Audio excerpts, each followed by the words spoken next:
Hello, Leo. Great to have you here. My name is Shona. Today's reading is a general love forecast. As always, take the messages that resonate and release anything that doesn't. Don't forget to like, and subscribe to stay connected with upcoming readings. Let's see what's headed your way, Leo, of this month. So, as your general advice for both, your love spread and also the other spread that deals with other areas of your life, I feel like whatever advice you've been giving another person, and I feel like it's a constant, like over and over and over and over again, you're giving advice to another person, and they might not have listened to what you had to say. They might not have heeded your advice, but they might not feel like you're justified or you're the expert, so that they don't need to take your advice. This is the week where you're going to get some type of a coming back. The person might be coming back and tell you, just verbally or even non-verbally, that you know what, you were right. I was wrong. I should have listened to your advice. They might say that outright, or if they're a little bit more proud or a little bit more defensive, they might say like, you were right, without further comments as to what exactly happened that made you believe that I was right. So I feel like you're going to get some confirmation in that arena.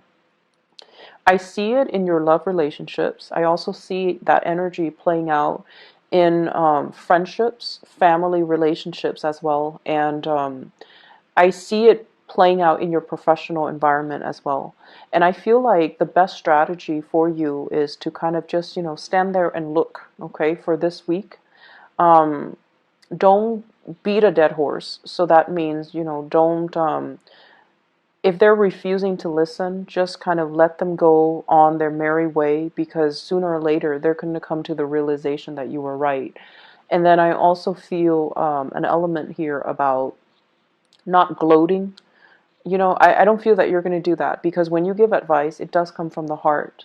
And oftentimes, no matter how much somebody frustrates you, when you care about them, that's when you will give advice. If you don't care, you wouldn't waste your time. And so you do care about someone, and that's why your advice comes without strings attached. You do want them to take things to heart and to do the right thing, or to walk on the right path. But you're not going to gloat if they mess up or if they veer off track, because they deviate from what you told them to do. So anyways, in your relationship sector, this is the energy that you bring to the table. We have here the King of Wands. And this is a really, really strong energy that you exude for this week. This is somebody that knows how to prioritize. They know how to organize. They know how to get things done. And this shows a lot of leadership capability. So I feel like for many of you, you have really established yourself as a major player in your relationships, in your life, in your work environment, in your friendship circle. You're somebody that leads other people. You've been there, you've done that. And I feel like from the sheer amount of experience that you have gathered through your lifetime, you know where you stand. You know how to lead people. You know how to navigate situations and circumstances based on your real life experiences. And when I see this king, he has a shield. He has a sword, and he's got that little rod there. But what it means is it's somebody that is not afraid to get their hands dirty. They don't call themselves a leader, and when the going gets rough, they run away from battle. They're there in the trenches with the people that they lead to fight, to the end. And so they don't run away from battles. They're very courageous, and they have a sense of loyalty to the people that they lead. So whatever values or whatever life path that you live by, whatever you live by, you die by. So it's like you're not going to give somebody advice that you don't yourself believe in. So I feel like there is no pretenses here. There's no hypocrisy, and people sense that about you. And I feel like because of that, you're in a really good position to kind of like to be a very good relationship partner, because other people believe that no matter whatever you say is what you stand by. So there's no mixed messages. There's no like I like you, but I don't like you today. Like, there are no mixed signals. There are no mixed messages that you're sending. You're very clear about your expectations in relationships, and you're very clear about what you are demanding or asking of another person. I usually think of this as somebody who has children, somebody who's like, who might be in a relationship with children, but I also feel with this card, it's someone who's single, okay? So you might be a single parent, a single mother, a single father with children. You might have, exes that you've had children with. You might have been married to them at one point or just, in a relationship with them. But this is somebody that has children, and if not, then this is somebody that's single. So for many of you, the energy is you are very single for this week, and I feel like that's what I'm tapping into. The partner you're dealing with is somebody who's a little bit more wishy-washy. So their energy is prayer will make it all better. Let's not go out and get our hands dirty. Let's just sit in one place and pray. Pray for things to get better. Pray for improvement. Pray for opportunities. And I feel like your energy is in opposition to what your partner is dealing with here with the Judgment card. And I feel like, you don't mind getting your hands dirty. You do what needs to be done because it needs to be done. And you don't wait around for opportunities. You go and grab opportunities, or you go and scavenge and find opportunities. And I feel like in the love department, you take initiative and you're very clear about dictating, hey, this is what I'm looking for in a relationship partner. This is what I really want. And whereas the other person is a little bit more like, let's wait on things. Let's wait around. Let's wait for another day. Let's wait for the right time. Let's wait for the right circumstances. I feel like they're very, very unclear about what they want. They might even believe in, divine timing, and they might even believe in like things would just magically. It's not very practical or pragmatic. You feel like their heads are in the clouds, and they're really not manifesting and making things happen for themselves. And yes, the Judgment card is all about contact. There's communication back and forth between you and this person.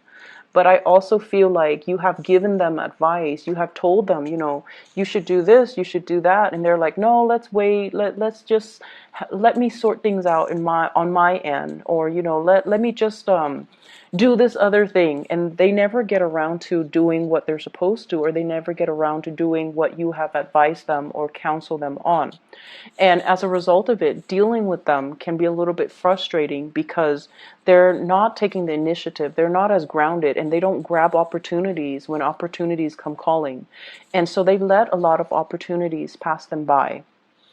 The interaction between you and your partner, I have here the Nine of Wands. And the Nine of Wands mainly dictates your energy as the fire sign. Okay, so the Nine of Wands is like somebody who's battle weary, and they're not sure, like, should I keep plugging away at this? It doesn't seem like there's any movement. Or should I cut my losses and try to move away? And in the traditional Rider-Waite deck, it's that man with the bandage on his head, and he's got 9 rods, and he's kind of battle weary, and he's just kind of paranoid. What I feel, though, is you're assessing, you're being pragmatic. You're being, like, strategic as well. Do I plug away at this relationship? Do I continue giving them advice? Do I continue to, play the role of the father, even though they're supposed to be my relationship partner? Do I take on this maternal, take them under my wings and take care of them and just protect them? Or do I need to find myself another partner? So I feel like for some of you, single or not, you might have a love interest that's a little bit, they're just very different from you. But I do see this element about you giving advice over and over and over again, and they're not really taking the bait, or they feel like, oh, I'll just wait it out. Everything's going to work itself out, and they don't really, it basically absolves them of having to take initiative for their own life. So I do feel somebody that has been through, I feel, their fair share of disappointment. So for example, if it's a partner and they're not able to get a job, right? Just an example. If they're not able to get a job and you tell them, for you, it's very easy because you come from a different space. But I feel like for them, it's a little bit more difficult because they've gone through possibly, months of interviewing and never getting called back. And then they've gone through like a lot of resume revision, right? And they're tired. And just think about it. If it's like, if someone has gone through 9 interviews, right? All from different companies, all with different people, and they have been turned down 9 times. I mean, at the end of the day, it's really hard to say that, oh, I'm not qualified for the job. I feel like the reality of it is they don't like me. 9 separate companies, 9 separate interviewers, 9 separate situations didn't want me. It's very tragic for the ego. It's very demoralizing. And I feel like that's similar to the space that your partner is dealing with or coming from, where there's something that they're not able to admit to themselves. And I feel like when it's denial, or when it's like, things that they're glossing over, whoever it is, they have to come to terms with it on their own time, and they have to come to terms with it in their own way.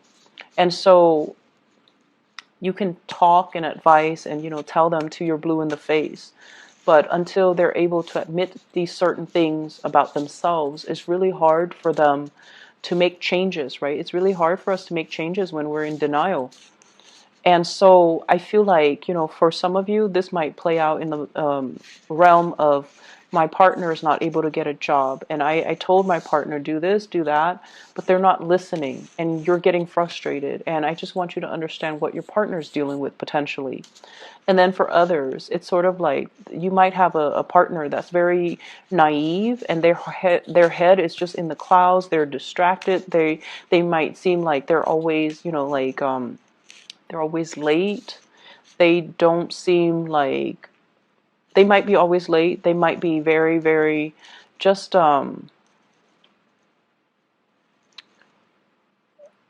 they might not be very affectionate. And time again, you told them, I want more affection. I want things to change. I feel very much by myself, like I'm a single person, even though I'm dating you. And I feel, like you tell them many, many times. And this might be the week where they come in and try to make some changes, okay? Because I feel like change is coming for you. So I have here this is the Knight of Pentacles. This is somebody coming in, making an offer, making amends, trying their best to appease you, trying to bring something substantial to the table.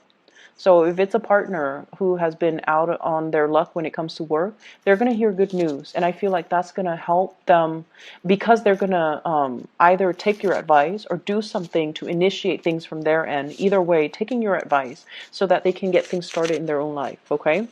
And then if it's a partner that has been estranged, either they're traveling, they're not around, and you feel like, I'm with them, but I'm so single.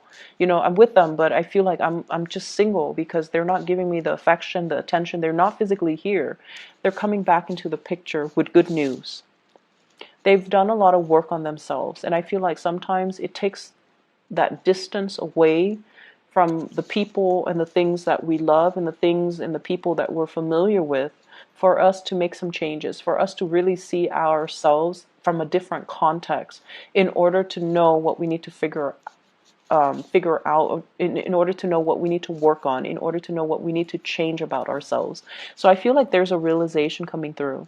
For others of you, if you've been hoping and praying for a relationship, we have the Death card here, which is a change. So this is a change around. If you're single, you're going to be in a relationship. If you're in a relationship, you might be single. So there's a change around. It doesn't denote, any specific direction, but I feel for majority of you, there's a couple relationship coming through. It's on the offer for you. And I do feel like many of you, person, okay? If you're dealing with a Scorpio with this Death card, there's some good news coming around for the two of you, for both of you. If you're dealing with an earth sign, Taurus, Virgo, Capricorn, there's an offer coming through, and I feel like it's going to be very good, very stable. It's slow. You might have been waiting for it. They might have been waiting on you, but I feel like there is a coming together. In other areas of your life, there will be a lot of get-togethers, okay? Get-togethers with old friends, get-togethers with old colleagues, get-together with like family members, but I feel more so friends, colleagues, like people you used to work with, people you used to go to school with, more in a more social, professional type of a setting, not so much family. I also feel like travel and movement, coming to see people, people traveling and moving to come see you.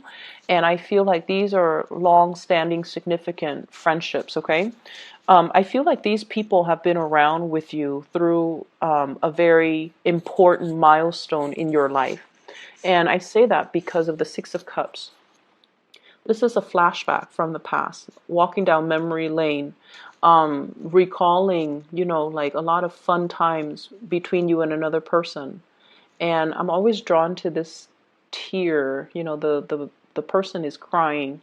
So it's like really good times to be had, reunions with other people, and it's linked up with the Three of Cups, which is social engagement, social outings, being the life of the party, and hearing really, really good news about the people that you've used to, hang around with, or hearing through the grapevines like, oh, so and so is doing this, so and so is married, so and so has a baby, things like that. And I feel like it's a really, really nice like walk down memory lane.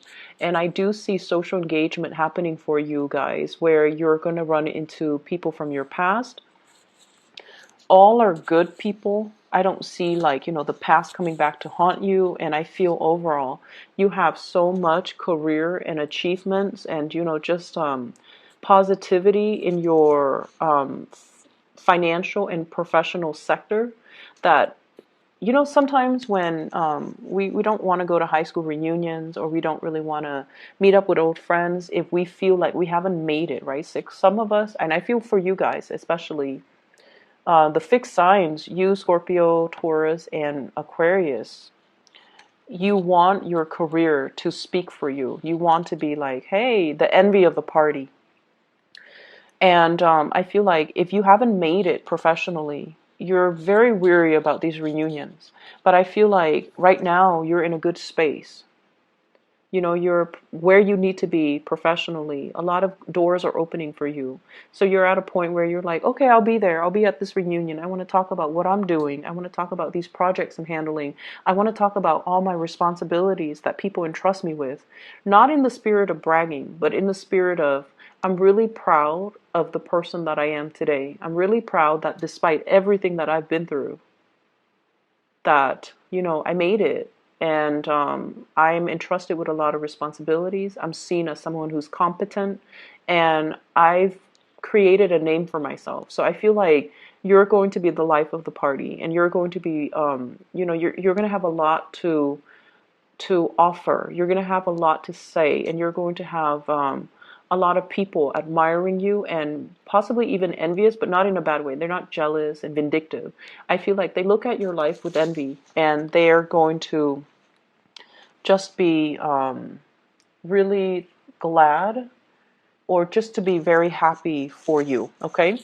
So there's a lot of travel and movement that's coming in with this Eight of Wands too, and this is like uh, travel by air, travel over waterways, so across the continental US to another state. And I also feel like work travel, work demands and things like that, possibly even traveling with another partner, and having the means to do recreational travel, travel for leisure rather than just business. So I feel like if you're not even traveling this week, it's going to be played out into the picture. I'm seeing you possibly living in a colder climate, going to somewhere that's a little bit warmer. And I also feel like overnight, like a red eye type of a plane ticket, where you might be as well move, like going to another country, where you have to, sleep overnight on a plane. So I do see those elements coming through. And I also feel like, if you're connecting with people from your past, you have a lot to say, and you have a lot of wisdom and advice, possibly in the career front, that you can give them. And I feel like you need to give them these advice, because they're going to be thankful for it. Okay. I wish you the best, Leos. Take care of yourself. I'll be back next week. Okay. Bye bye.